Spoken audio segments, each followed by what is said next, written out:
الله أكبر. الله أكبر.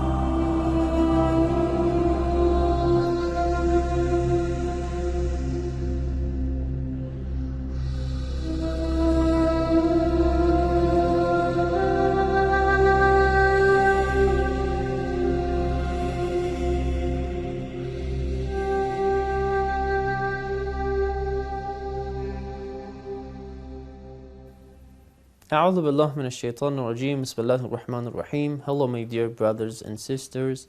Assalamu alaikum wa rahmatullahi wa barakatuh. The next necessary element of daily prayers is ruku'. What is ruku'? In every rak'ah of a daily prayer or recommended prayer, doesn't matter, after recitation you have to bow. How much? You have to bow enough so you could place palm of your hands on your knees. Both of your hands, palm of them must be reached, must reach to your knees. This is the first thing about bowing or ruku'. The second necessary thing about ruku' is dhikr.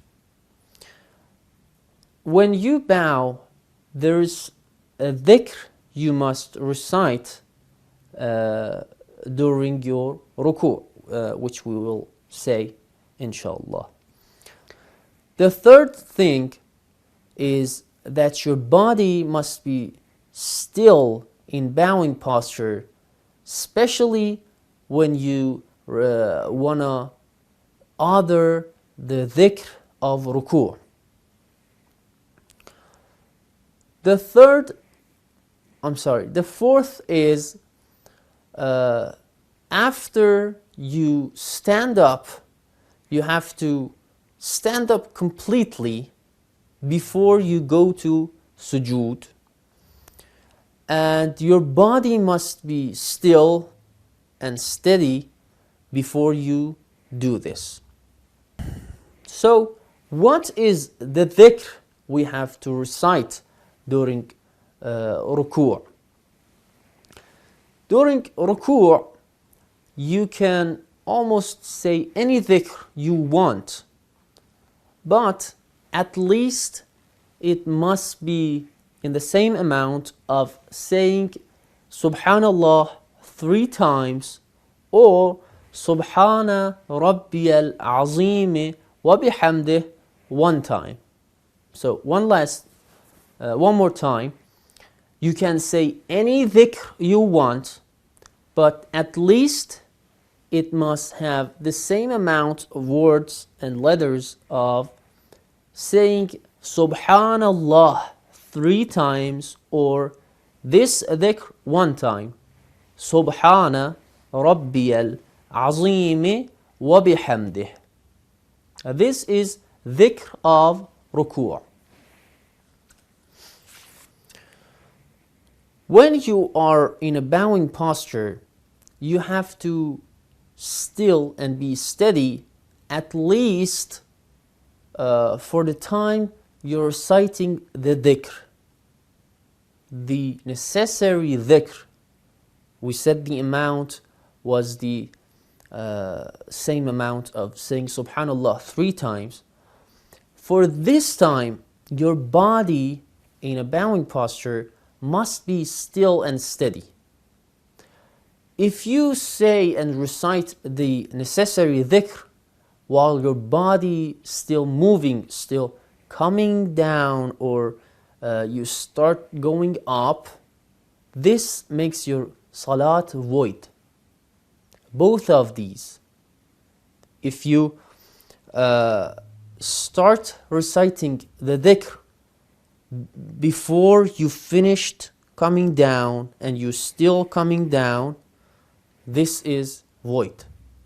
And if you still reciting the dhikr and you start going up to standing, this also makes your prayer void. So your bowing posture, you're steady, you're still, you recite the dhikr and you finished it. Now you want to stand up completely. When you stand up, there must be a moment, even a second, when your body is still and steady, you're standing up and you're not moving. This is a necessary element of prayer before you go to sujood. We talked about this in standing in qiyam session. So what if someone's unable to bow? He owns a sickness, he has a problem, he cannot bow properly, completely. At least he cannot bow enough to reach his knees. What he's supposed to do? He's supposed to bow as far as he can, and if he cannot bow at all, he must do bowing while sitting. He can stand up, but he cannot bow. So when he want to bow, puts a chair, sits on it, bows until his palms reaches to his knees, and then continues with his prayer in any way he can. And even if that's impossible for some people, they must make a gesture with their heads to show that they're bowing and they're doing ruku'.